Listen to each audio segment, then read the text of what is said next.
మెచ్చినటువంటి మీకు యాక్చువల్ గా మీకు రక్షాబంధన్ ఒక ఓటు కూడా పడదు, ఒక అమ్మాయికి ఒక్క ఓటు కూడా పడదు. కానీ వీళ్ళు చాలా ఓట్లు వచ్చాయి, వీళ్ళు 4 మెంబర్స్ కి ఓట్లు వచ్చాయి, వీళ్ళందరికీ ఓట్లు వచ్చాయి. అంటే వీళ్ళందరూ అభిమానిస్తున్నారు కదా, అందరూ అభిమానిస్తున్నారు. అంటే వీళ్ళు 4 మెంబర్స్ అసలు ముందుకు వచ్చినందుకు వీళ్ళకి అప్రిషియేట్, ముందు క్లాప్స్ కొట్టండి. వీళ్ళందరిలో ఒక లీడర్షిప్ క్వాలిటీస్ ఉండి మేము ధైర్యంగా నిలబడగలము అని చెప్పారు. అని ముందుకు వచ్చారు. ఎవరు ఓటేస్తారా ఎవరు వేయరా ఇది ఆలోచించాల వాళ్ళు. ముందుకు వేద్దాము, ఒక అడుగు ముందుకు ఉందాము, అందరిలో నిలబడదామన్న థాట్తో వీళ్ళు వచ్చారు. ఇంతమంది 40 మెంబర్స్లలో ఈ 4 మెంబర్సే వచ్చారు. ఇలా నిజంగా నలుగురికి లీడర్ క్వాలిటీస్ ఉన్నాయి, నలుగురు లీడర్.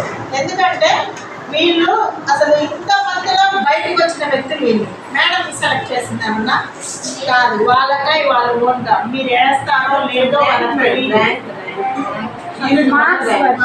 ర్యాంక్స్ బట్టి ఓకే, మీరు వేస్తారో లేదన్నప్పుడు వాళ్ళు మేడం నాకు ఇంట్రెస్ట్ లేదు మేడం నేను రాను మేడం అనలేదు కదా, అంటారా ఏమన్నా అనలేదు. వాళ్ళు ఓకే మేడం మేము వస్తామని చెప్పేసి వచ్చారు. కాబట్టి వీళ్ళకి మళ్ళీ క్లాస్.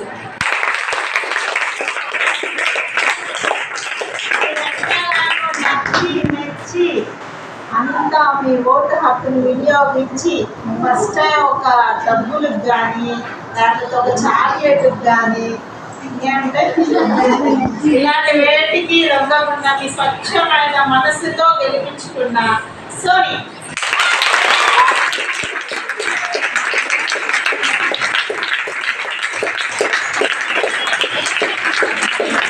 క్లాప్స్ కూడా ఎక్కువగా వచ్చాయి సోని.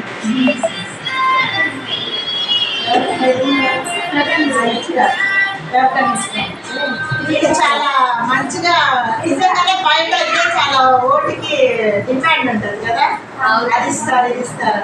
మీరు అలాంటి ఏం కాకుండా మీరు మీకు నచ్చిన గుణంతో మెచ్చుకున్న స్వచ్ఛమైన ఓటు, ఇష్టపడి గెలుచుకున్న ఓటు కదా. ఇంకా కొంతమంది వేరే వాళ్ళకి కూడా వేసింటారు, వాళ్ళే ఓటు మీద కాదు.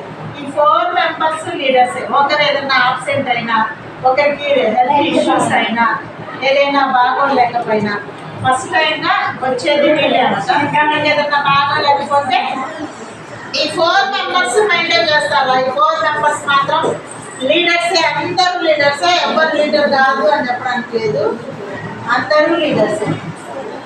కాబట్టి first leader Soni, second leader Durga,